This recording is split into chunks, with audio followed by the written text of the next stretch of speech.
Baik, untuk selanjutnya saya akan bertanya bagaimana cara Ibu untuk dapat menentukan harga soto, membagi tugas karyawan, dan juga memberikan upah supaya semuanya terasa adil.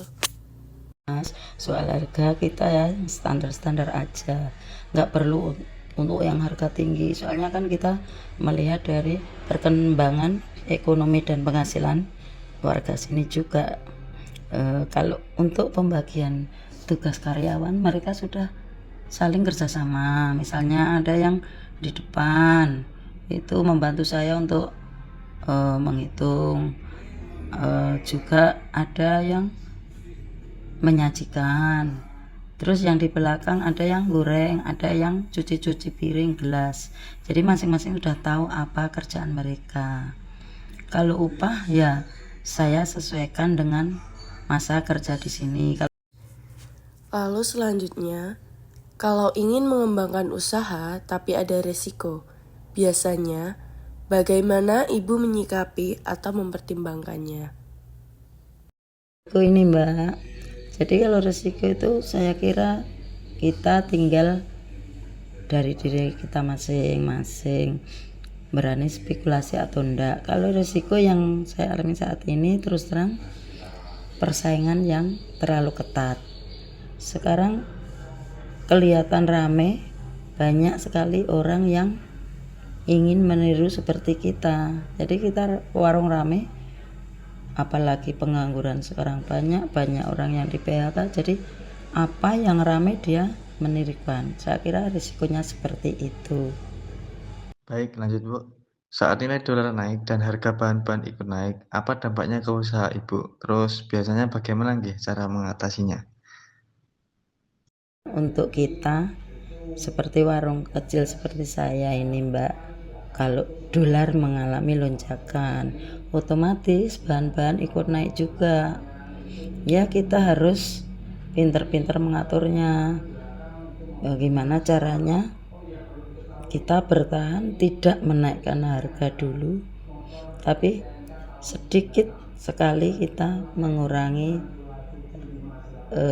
porsinya, tapi jangan terlalu banyak. Kita mengurangi porsi sedikit nggak apa-apa, yang penting kita tidak mengurangi rasa. Baik Bu, lanjut. Sekarang banyak produk atau makanan yang harganya murah. Menurut Ibu, gimana cara warung ini tetap bersaing? Itu banyak warung merajalela dengan harga di bawah standar alias murah-murah. Kalau saya nggak perlu harga dibanting atau harga murah, yang penting harga standar nggak terlalu ketinggian, sama yang paling pokok tetap kualitas rasa harus betul-betul kita jaga. Jadi kita bersaingnya di situ.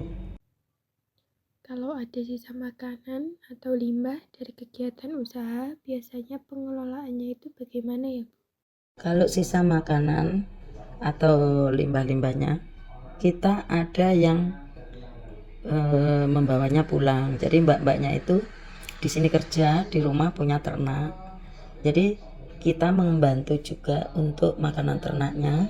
Sekalian kita nggak perlu membuang sisa-sisa makanan itu kemana, kita bingung mau membuang, tapi sudah ada yang membawa dan bermanfaat buat mbak-mbak yang kerja di sini. Apa saja yang dilakukan warung ini supaya makanan yang dijual tetap aman dan pelanggan merasa nyaman? Kan untuk makanan itu tetap aman, otomatis dari segi kebersihan, dari kebersihan kita masak, kebersihan tempat duduk. Jadi paling utama kita utamakan kebersihan. Jadi pelanggan lebih nyaman mau duduk kalau tempatnya bersih, rapi, pasti mereka pada senang. Itu Mbak. Baik, mungkin ini untuk pertanyaan yang terakhir ya Ibu. Bagaimana cara Ibu menciptakan suasana kerja yang nyaman dan memperlakukan semua karyawan dengan adil? Kalau yang saya alami sendiri Mbak, untuk karyawan dia tetap saya anggap bestie atau partner kerja. Jadi nggak ada istilahnya aku bos kamu karyawan, ndak ada. Jadi kita teman aja, yon biasa, ngobrol biasa. Jadi mereka pada nyaman, nggak ada rasa sungkan, pokoknya saling kerjasama.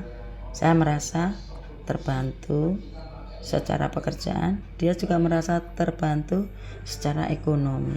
Jadi kita sama-sama antara karyawan sama yang punya, nggak ada anggapan gimana-gimana. Anggap aja kita partner kerja yang baik. Itu yang saya lakukan selama ini, Mbak. Mungkin dari kami itu saja. Wassalamualaikum warahmatullahi wabarakatuh.